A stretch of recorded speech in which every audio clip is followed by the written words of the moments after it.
Les Bankones sont encore appelés Abo. Du nom du fleuve qui arrose cet arrondissement, le fleuve Abo est un affluent du fleuve Vouri. L'histoire veut que les Bankones soient arrivés sur ce territoire en passant par Piti, comme un certain nombre de peuples Sawa. Les recherches sont encore en cours pour déterminer exactement d'où ils viennent avant d'arriver à... Ils sont venus pour être à Piti. J'espère qu'elles aboutiront bientôt parce que nous trouvons de plus en plus d'anciens documents qui nous permettent de déterminer exactement l'origine exacte des Bankones. Abo, c'est le fleuve qui débouche sur le Vouri, celui qui sépare le canton Abo Nord du canton Abo Sud. Alors Abo, pour nous, ça ne veut rien dire. Le peuple, c'est Bankone, c'est-à-dire les fils de Nkone, ou comme qui dirait en Douala, de Nkone. Les Bankones constituent une composante du grand groupe socio-ethnologique Sawa du Cameroun. Il n'existait pas de route carrossable. Tout le monde passait par cette rivière pour voyager d'Abo Nord à Douala, d'Abo Nord à Bakoko, d'Abo Nord à Iwodi, entre parenthèses Vouri. Le canton Abo Nord est limité au nord par l'Onkam, le Onkam, Yabassi et Bafang. Le premier village que compose le canton Abo Nord s'appelle Mpobo. Et en Mpobo, Banseng, Mamba, pour le premier groupement. Le second groupement, Bessunkan, est composé aussi de 5 villages: Bense, Bamwen, Mbombo, Mayambe, Bonandika. Avant, c'était Bankone. Il y avait un seul canton, Bankone. Mais quand les Français sont arrivés, pour mieux commander, il faut diviser. Ils ont divisé Abo Nord, Abo Sud. C'est pourquoi le fleuve prend le nom Fico. C'est là la séparation du canton Abo Nord et Abo Sud. Les Bankones occupent principalement aujourd'hui l'arrondissement de Fico sur la nationale numéro 5, Douala-Konsamba, Bafoussam. L'arrondissement de Fico est issu de l'éclatement de l'ancien arrondissement de Dibombari qui a été scindé en deux. L'arrondissement de Dibombari d'une part, le district d'Abo d'autre part, comprenant les cantons Abo Nord et Abo Sud. La chefferie traditionnelle chez les Bankones n'est pas bien différente de la chefferie traditionnelle sous d'autres cieux, notamment chez les Sawa. Le chef, c'est la personne qui est appelée à représenter son peuple face à l'administration et face à toute autre chose. Le chef, il est désigné dans une famille, qu'on dit famille régnante, et c'est lui qui administre en réalité le peuple qu'il a sous son pouvoir. Le district d'Abo est devenu arrondissement de Fico, chef-lieu Bonaléa. La commune de Bonaléa est née de la décision présidentielle qui a permis que la grande commune de Dibombari se trouve scindée en deux afin que la communauté des Bankones et autres qui se trouvent à Bonaléa soit rapprochée de l'administration. C'est ce qui a fait créer la commune de Bonaléa. La commune de Bonaléa est essentiellement agricole. Comme on dirait à l'époque, on parlait des communes rurales. Mais en fait, le développement de la commune de Bonaléa ne fait plus de cette commune aujourd'hui une commune qui serait dite rurale parce que à quelques encablures de la grande ville de Douala et le développement qui suit, on parlerait plutôt d'une extension de Douala en miniature. Donc la commune de Bonaléa, vous y trouvez les autochtones que sont les Bankounes. Elle est arrosée, cette commune, par un grand cours d'eau, la rivière, le fleuve Abo. C'est de là où, par transposition, les gens nous ont appelés les Abos, mais en réalité, c'est la rivière, comme le Vouri, qui est le Vouri, et qui ne fait pas des Douala les Vouri. Nous, on est les Bankounes. La superficie de l'arrondissement de Fiko est de 650 km² et la population est estimée à 96 000 habitants. Nous sommes une terre d'accueil où vous retrouvez chez nous presque toutes les autres tribus du Cameroun. Je vais couper tout court pour dire que le grand nord du pays, vous trouvez les ressortissants ici. Le grand ouest, vous les trouvez ici, même ceux du centre. Donc la commune de Bonaléa est composée des autochtones. Et je peux dire, nous sommes devenus des minoritaires chez nous aujourd'hui. Par cette terre d'accueil, vous trouvez nos frères du sud-ouest, du nord-ouest. Nous sommes devenus minoritaires chez nous. Les Bankounes constituent un peuple ayant un territoire, une langue, une culture et des traditions communes comme symbole de l'unité de Bankoun, en plus de leur langue unique et leur cri de ralliement. Les Bankounes ont des symboles d'union tels que leur cri de ralliement. Ils disent tous Boy Banje et répondent tous Boyes. Ils ont la langue parlée qui est la même pour tous les Bankounes. Les Bankounes doivent désormais avoir un organe de rassemblement, un organe de communion, point de départ d'un long processus de regroupement de tous. Le Kibulutu Kibankoun. Kibulutu, c'est un mot Bankoun de l'ancien parler qui signifie la masse. La masse par allusion à la masse de poissons qui tombaient dans les filets rond la nasse. Kibulutu, c'est donc la masse qui rend la nasse. C'est une allégorie. Kibulutu, c'est le symbole de l'union qui fait la force. Lorsque les gens se mettent ensemble pour faire quelque chose, si ils sont déterminés, tous à la fois et au même moment, ils peuvent mieux réussir cette chose-là que si chacun la faisait de son côté et à son moment. Donc Kibulutu, c'est l'union qui fait la force, c'est la masse qui rend la nasse, c'est la force en mouvement. Kibulutu aujourd'hui, je dirais que ce n'est qu'une première étape vers quelque chose de plus grand encore. La première étape consiste à recréer un seul Bankoun dans l'arrondissement de Fiko, qu'on ne nous parle plus de Bankoun Nord, Bankoun Sud. Que l'administration en parle, mais que nous, des Bankouns, on sache qu'il existe des Bankouns et non pas des Bankouns Nord et des Bankouns Sud. Mais nous sommes également l'un des rares peuples, sinon peut-être le seul au Cameroun, qui existe aussi bien dans le département de Fiko, ou dans l'arrondissement de Fiko, que de l'autre côté du fleuve Mungo. Je parle des Barombi.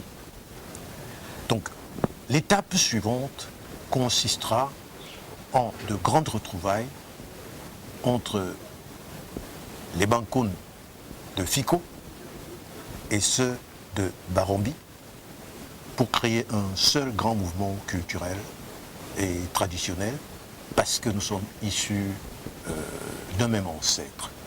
À travers le Kibulutu, les Bankouns vont avoir leur carnaval, leur fête annuelle, leur organe d'expression collective pour les problèmes spécifiques à leur communauté sans distinction.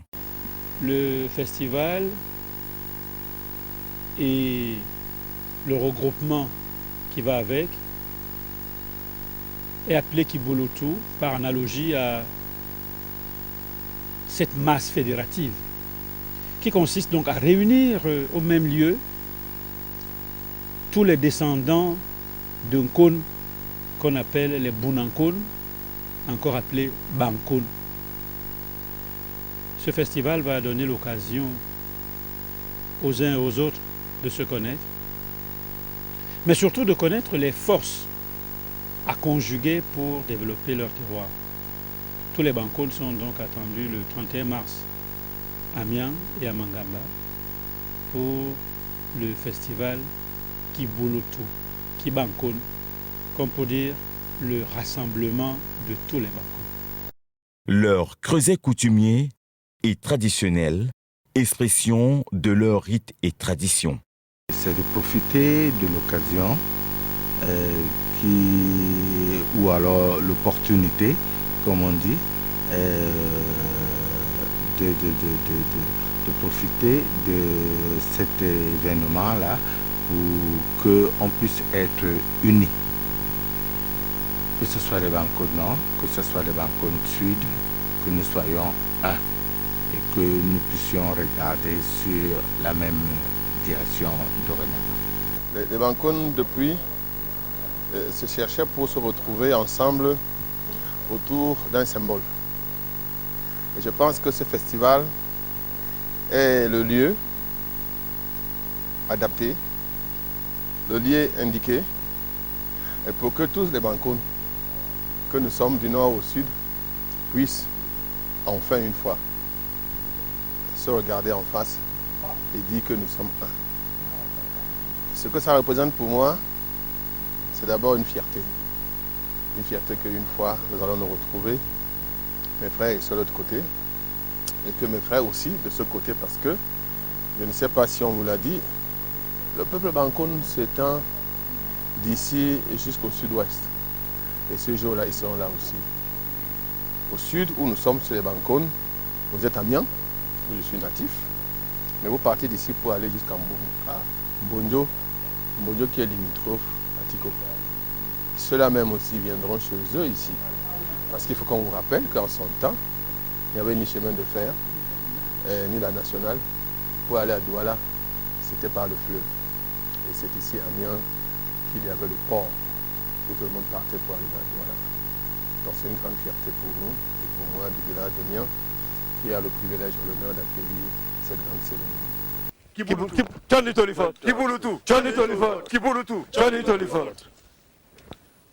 Donc là, nous sommes au bord du fleuve Abo, qui est un affluent du fleuve Vouri.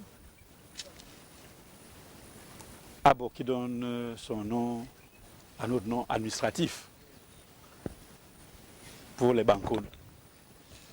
Et c'est ici que se passera donc le rituel, le cérémonial rituel de lancement de Kibulutu dans les eaux de ce fleuve.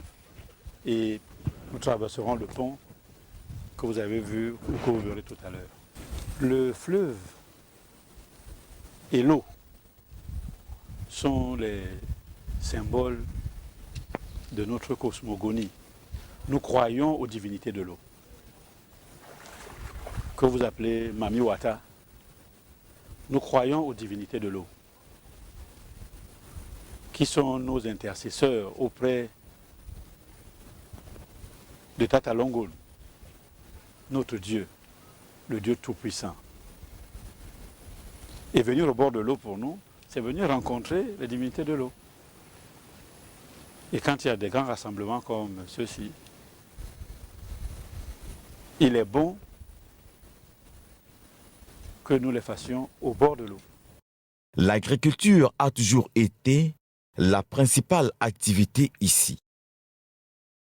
Les Bankon sont un peuple dynamique et travailleur. Plusieurs fils Bankon ont servi à divers niveaux et dans les divers domaines. Alexis Dipanda-Mouele, à la présidence de la Cour suprême du Cameroun, en est une illustration. Des grands noms dans les arts et cultures tels Toto Guillaume, Koti François, Arinjo, Nele Iyum et bien d'autres.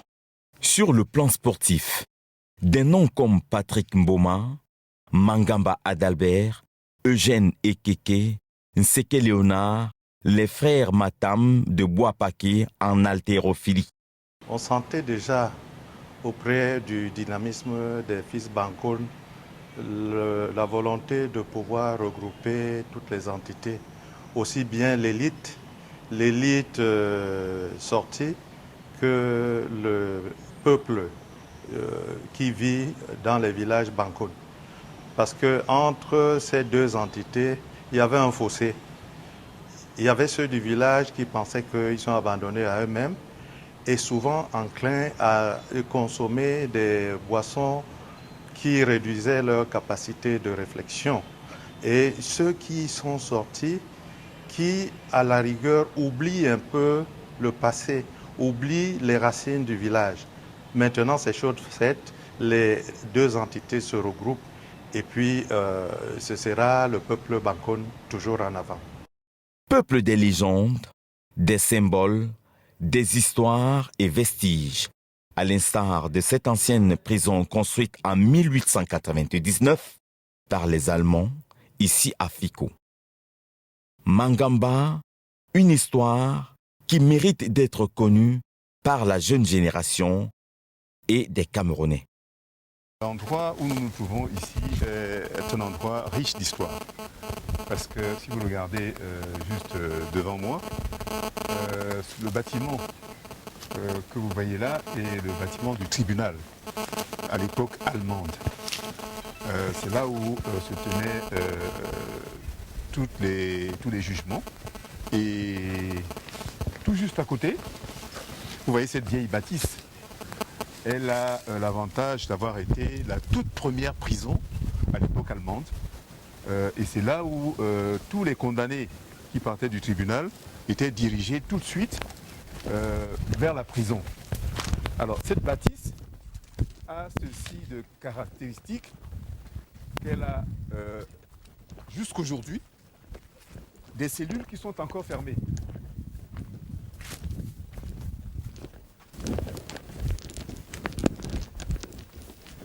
Et là, nous sommes dans l'enceinte de la prison. Vous voyez les cellules. Il y en avait un peu partout. Il y en a qui sont encore fermées jusqu'à nos jours. Au point où, parce que personne n'a pris le risque d'y entrer, on ne peut pas vous dire ce qu'il y a là-dedans. C'est l'une des toutes premières prisons à l'époque allemande. Si vous vous approchez, vous verrez que cette cellule, par exemple, n'a jamais été ouverte. Elle est fermée. Et qu'est-ce qu'il y a dedans? On ne peut pas vous dire. Vous voyez l'architecture.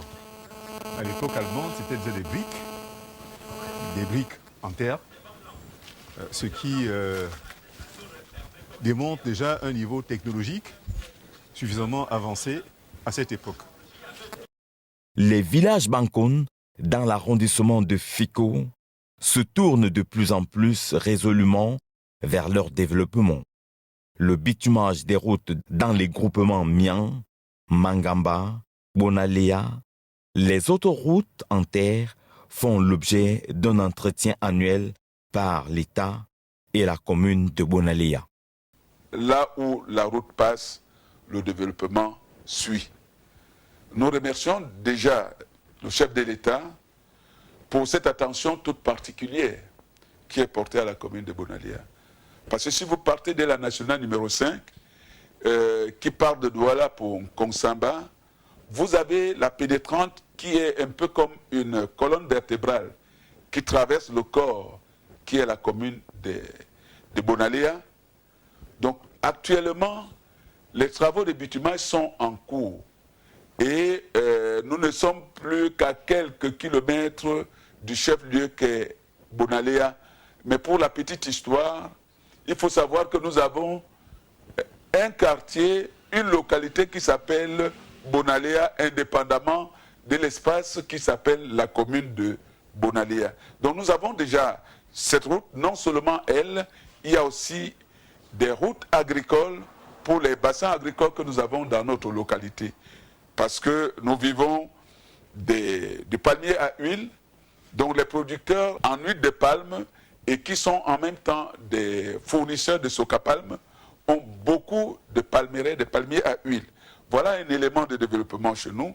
Nous avons des grandes plantations de manioc et vous savez aujourd'hui avec la transformation, autant de produits qu'on peut extraire du manioc, à savoir le couscous que nous consommons, le tapioca, vous avez des cols que les industriels produisent à partir des dérivés de manioc.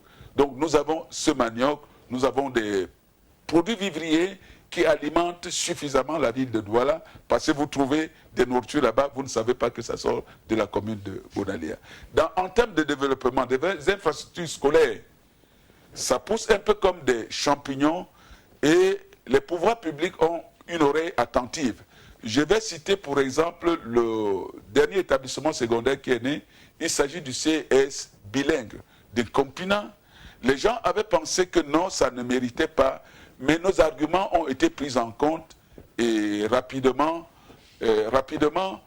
on a créé ce CS que nous espérons bientôt pourrait être érigé en lycée bilingue parce que la population et l'engouement pour étudier, c'est là. Chez nous, vous trouvez deux grandes sociétés agro-industrielles que sont Socapalm et la CDC. La CDC pour l'EVA, en termes de main-d'œuvre que ça procure à notre population, il en est de même de Socapalm. Il y aurait aussi à parler au niveau de la santé publique. Il y a des centres de santé intégrés qui sont opérationnels.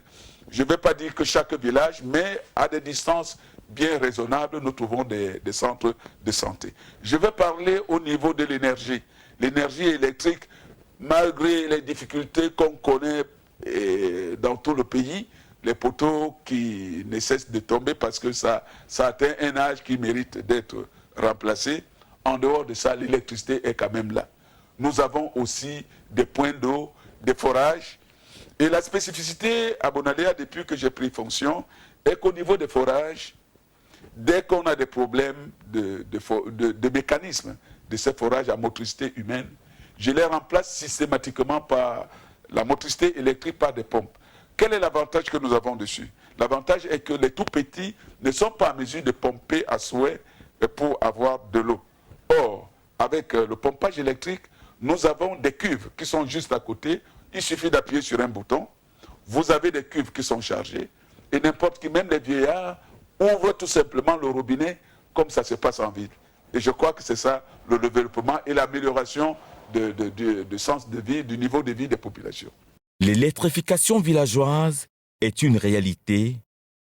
Presque tous les villages sont connectés au réseau public d'électricité.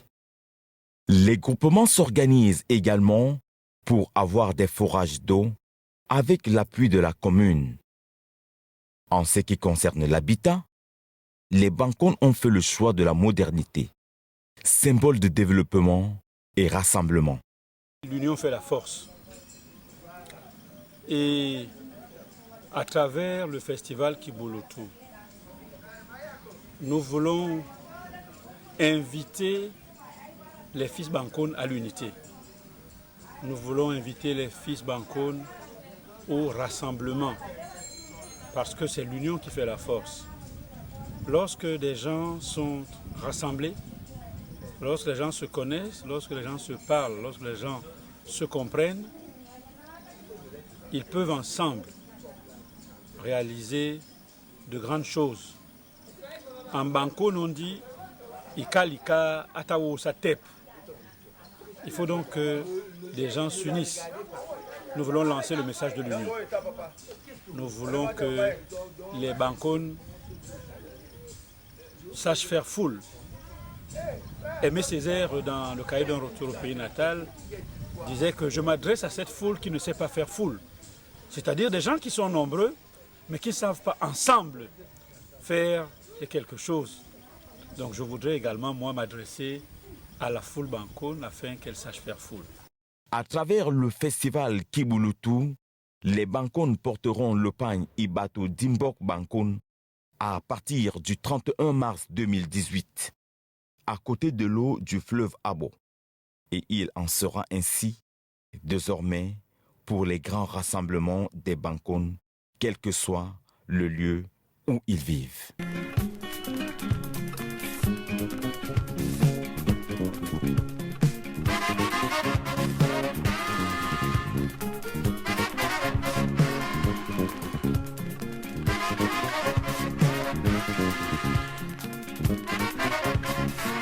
Bola bwembunga bumala tesawa, yo munyenge pa munyenge usawa.